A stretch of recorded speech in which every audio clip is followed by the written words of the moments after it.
Claudio, adelante. Claudio. Sí, sí, profesora, bueno, después el tiempo, me gustaría hablar de algunos temas de la actualidad, pero quería hacer una referencia a un tema, bueno, histórico crucial en relación a los pueblos originarios sobre fines, o sobre mitad y fines del siglo XIX, que fue la conquista del desierto, ¿no? Y, y bueno, yo recuerdo de posturas como la de Osvaldo Bayer, que lo calificaba de genocidio y decía que las estatuas a Roca, hasta otros profesores como García Hamilton, tal vez que decía que uno que era entendible en el tema, por el tema de los malones, y era como que era ineludible que iba a pasar algo así, o Rosendo Fraga, que tiene una visión positiva de eso, ¿no? Se puede hacer una lectura, obviamente, como usted decía, la visión de la historia es subjetiva necesariamente, pero se puede hacer, tener alguna visión que con la que se pueda explicar el tema de alguna manera relativamente objetiva, o de tener un relato para ese acontecimiento que no sea, digamos, tan pendular. Claudio, no es fácil. No es fácil porque hay muchos corazones puestos en esto y muchas emociones y mucha ideología. Pero lo que pasa es que hay que comprender, bueno, recordemos que en 1830 la primera campaña al desierto la lleva don Juan Manuel de Rosas. Claro, sí. Al año de haber estado en esta tarea, él fue recompensado por tierras, que después él pidió que se las cambiaran por otras, en fin, de manera que ni siquiera fue gratuita su intervención, y no por nada tenía como compadres a los Calfucurá. Digamos que era una forma, ¿no es cierto?, de tener información, inclusive se cuenta, es un hecho histórico, que hacia 1830 hubo uno de los arreos muy grandes de los indígenas de animales, ¿no?, de vacas y caballos, para llevarlas al territorio chileno, como se hacía en esa época, del ganado cimarrón, obviamente, y él pudo rescatar todos los animales, que fueron 230.000 en ese arreo, y después devolverlos a sus propios, a los rodeos, digamos, porque eran momentos en que comenzaban a ser apropiados por distintas personas estos animales salvajes, ¿no?, cimarrones. De manera que él tuvo una participación muy efectiva en esto. Y esta idea siguió en los hombres de la generación del 80, por aquello de civilización y barbarie también, o digamos el de famoso desierto, ¿no?, que fue también un concepto de la época, europeo, el desierto como la tierra donde no están las personas civilizadas, digamos, entre comillas, con instrucción, etcétera, etcétera, ¿no? Digamos, siempre estamos bordeando el mismo tema, ¿no? Los instruidos tienen entonces una participación plena sobre los otros, y pueden entonces llegar y conquistarlos y matar y demás. Pero Roca evidentemente tiene una misión de su época, que fue la famosa conquista del desierto, que causó realmente males estragos tanto en la zona del área chaqueña, que también es de la que nunca se habla, pero también es una zona que sufrió las campañas al desierto, y la propia que tuvimos en norte Patagónica y llanura pampeana. Ahora bien, esta es una zona que ha tenido una dinámica tan especial, porque pensemos, primero estaban los tehuelches, que son los nativos del área patagónica, con su influencia en la llanura pampeana, los querandíes, que también eran tehuelches, una parcialidad separada, digamos, de ellos, pero era parte de los tehuelches, que pescaban, además, fueron los únicos tehuelches que pescaban en el río. Los tehuelches de la Patagonia, de la meseta patagónica, no se ocuparon nunca de la pesca, nunca hicieron esta actividad como una actividad productiva, posiblemente debido a alguna mitología de origen.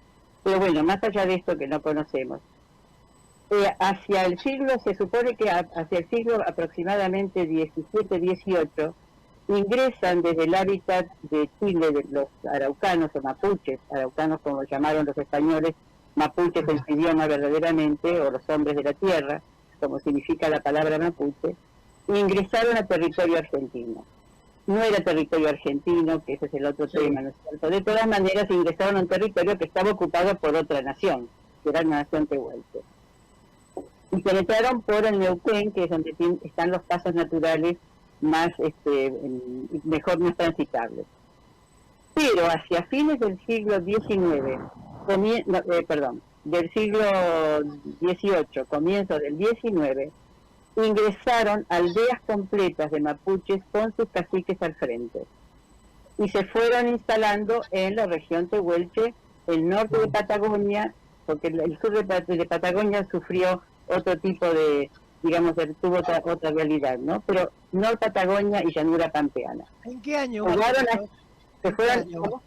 ¿En qué año más o menos? Fin del siglo XVIII, comienzo del XIX. Vinieron así aldeas completas. Y las distintas dinastías, por eso se habla de dinastías también, se fueron instalando en estas zonas, ¿no? De llanura pampeana, Norte Patagonia. Los Toldos, Azul, Tandil, azul lleva el nombre por los mapuches, ¿no? El azul es un color mágico de los sagrado, perdón, no mágico, de los mapuches. De otra zona, bueno, y todo el norte de Patagonia y la zona del Neuquén, Río Negro y Chubut en la zona cordillerana. Y se fueron instalando.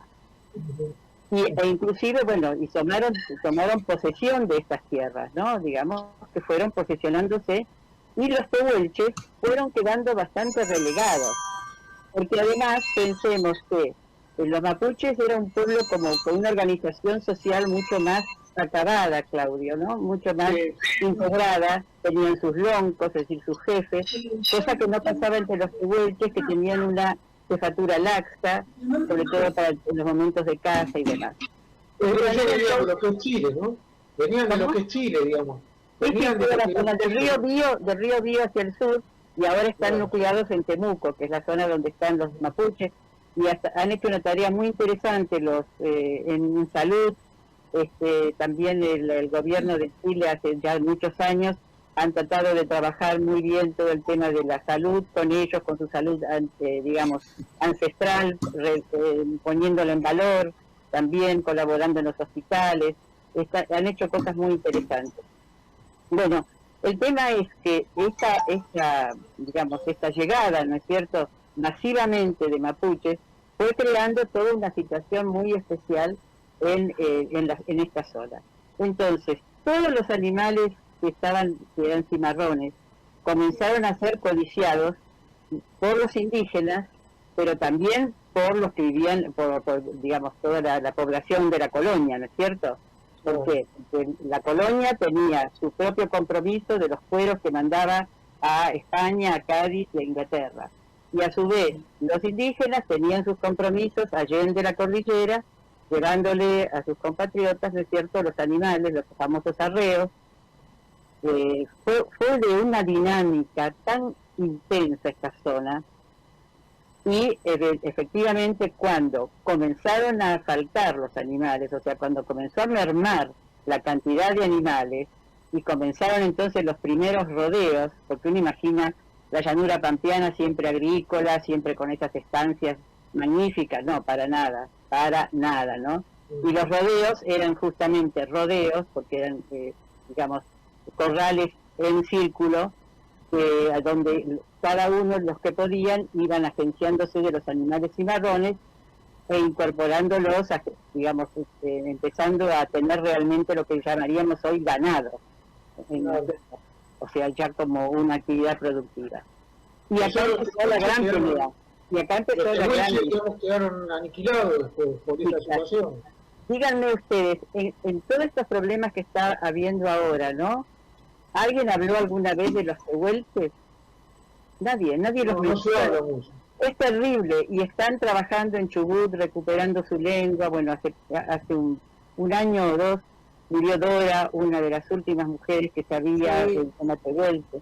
La palabra tehuelche es una palabra en mapuche, no es una palabra del pueblo tehuelche, ¿no? Aunque, bueno, tenían sus lenguas, los aóniquen en el sur, los goninacuna, bueno, tenían de distintas parcialidades con sus distintos idiomas. Y aunque ellos no vinieron a conquistarlos, los mapuches, de hecho ocurrió porque era un pueblo mucho más organizado, ¿no es cierto? Tanto que en algún momento en la antropología hablábamos del complejo tehuelche y del proceso de araucanización, ¿no? Ahora se ha dejado un poco de lado porque también están divididas las aguas entre los que o la pulseada entre los que apoyan la llegada de los mapuches y los que de alguna manera demuestran a los tehuelches, en fin, siempre estos problemas estarán visibles y estarán en la palestra porque somos seres humanos, emocionales, y entonces ponemos mucho también en la ciencia de estas emociones. Pero lo real es que efectivamente la maloneada fue muy terrible, ¿no? Ahora, eso no justifica las matanzas, no justifica, además hubo lugares donde se los encerró a los indígenas cercanos a la cordillera, a los tehuelches, a los que no pudieron escapar, ¿no? Los mapuches que pudieron escaparon hacia su zona de origen. Y miren ustedes lo que pasó después, ¿no? De toda esta situación tan terrible que fueron las campañas al desierto. Los mapuches, entre 1920 y 1930, reingresan a la cordillera argentina y se instalan, específicamente en Neuquén, donde en algún momento había más de 200 grupos, de Chubut y algunos grupos en Santa Cruz. Y el país los recibió, nunca se los echó tampoco, ¿no? Porque aunque no eran pueblos, digamos, originarios de este hábitat, bueno, Argentina en ese sentido ha sido siempre muy generosa, ¿no? Ahora, los que conocieron bien a los tehuelches, o por lo menos un pequeño grupo, fueron los galeses, esos galeses que se instalaron en Puerto Madryn, que tuvieron esa muy buena relación con ellos, ¿no? Bueno, inclusive estos aborígenes que digamos tenían la zona o realizaban todas sus actividades en la zona donde se instalaron los galeses, ahí en Puerto Madryn y después en la zona del valle inferior del río Chubut, sabían que iba a llegar los galeses, sabían perfectamente que iban a tener que compartir ese territorio. Hay una carta muy hermosa del cacique, me parece que es Casimiro, se me fue el nombre, me parece que es Casimiro. Una carta muy hermosa en donde ellos aceptan la llegada de estas gentes y compartir ese territorio. Pero bueno, los galeses eran 150 almas, ¿no? No es que no vinieron ni a conquistarlo ni tuvieron nunca esa intención. Y tuvieron una relación hermosa, inclusive fueron a las primeras escuelas que establecieron los galeses ahí. Los indios los indígenas compartieron con ellos esas escuelas, ¿no? Ahora, muy interesante esto que estás diciendo, y da para conversarlo porque son detalles que no conocemos, sí, que no se hacen públicos. Pero, estimado Claudio Forgioni, el tiempo se nos ha ido. Así bueno, que seguramente continuaremos con esto.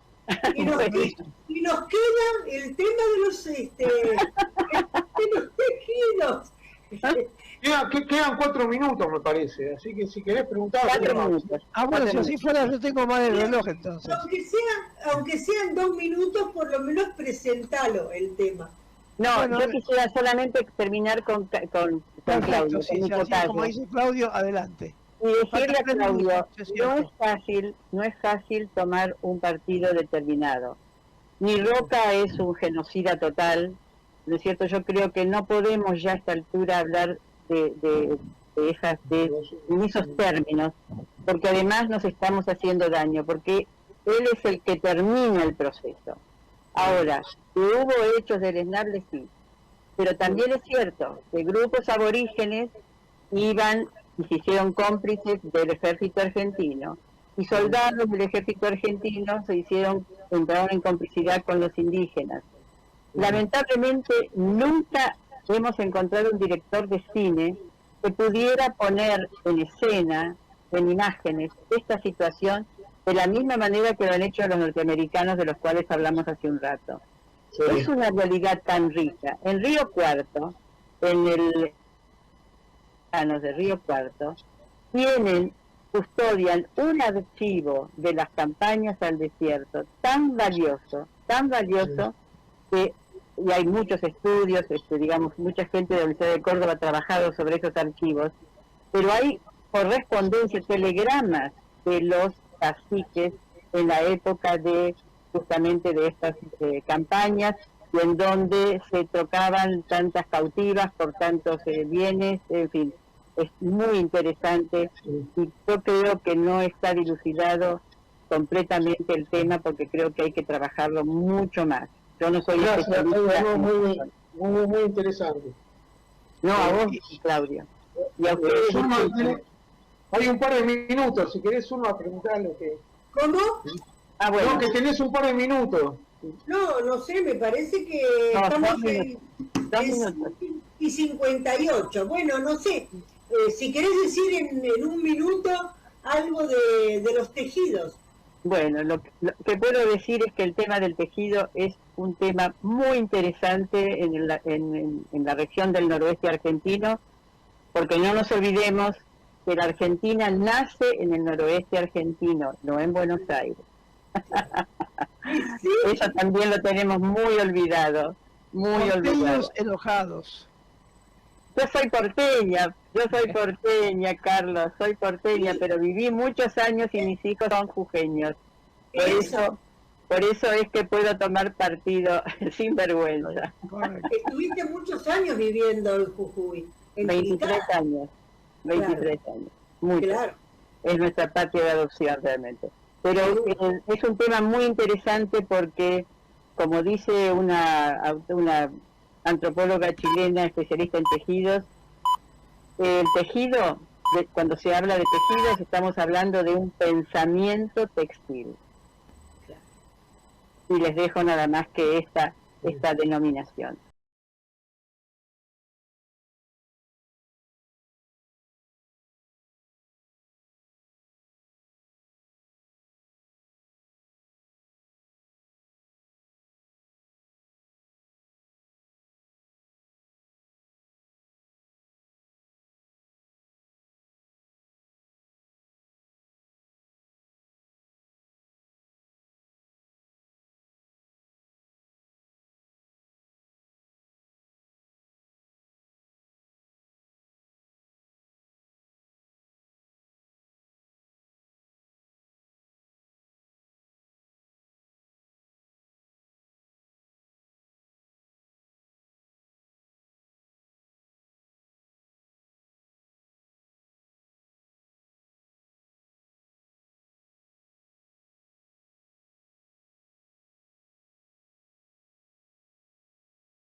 Bueno.